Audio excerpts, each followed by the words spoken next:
Yon, it's me, Marky. Ngayon guys, ano na, ito na talaga, winter na talaga. So, feels like -2. So, yun na yung mga snow. Nag-snow kasi nung isang araw. Yun. So, ito, ay grabe. Ngayon medyo nakapag-relax muna ako. Medyo wala muna ang kaba for the next 3 years or 2 years. Ha?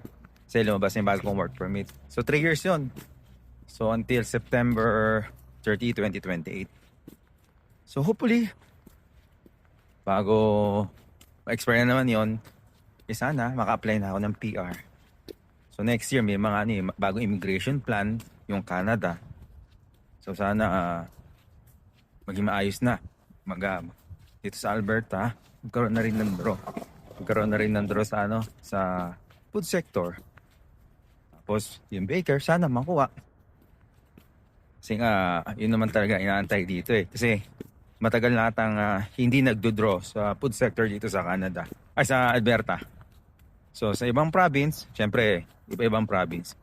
Ibang-iba yun nila yung program. So, dito sa Alberta. So, right now, halos yung ko, 1 taon na doon.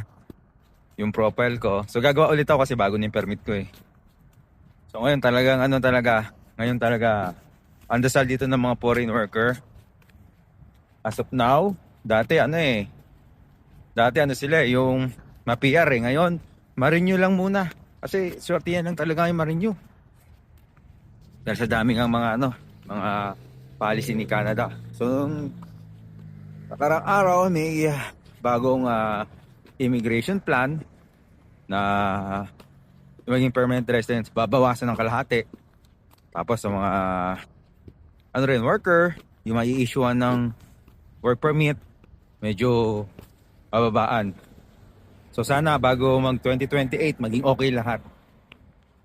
So, swerte pa rin ako. Thankful talaga kay Lord. So, sabi ko nga, sana bago dumating yon is maka-apply na ako ng PR at mabunot na. Actually, hindi pala maka-apply, mabunot na. Kasi may apply na ako eh. Ilang naman mabunot na kasi draw system na ngayon eh. So lang, dasal-dasal lang. Ngayon sa simba muna tayo. Salamat tayo sa ating mga blessing na tanggap. Ito kahit malamig.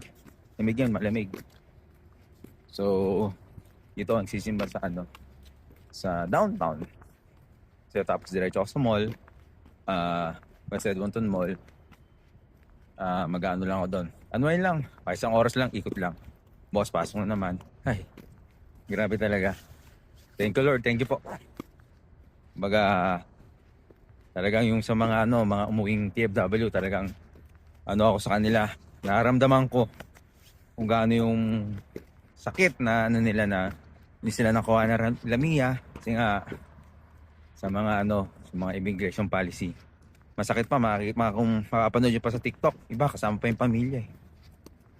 So yun lang. So yun sa mga TFW dyan,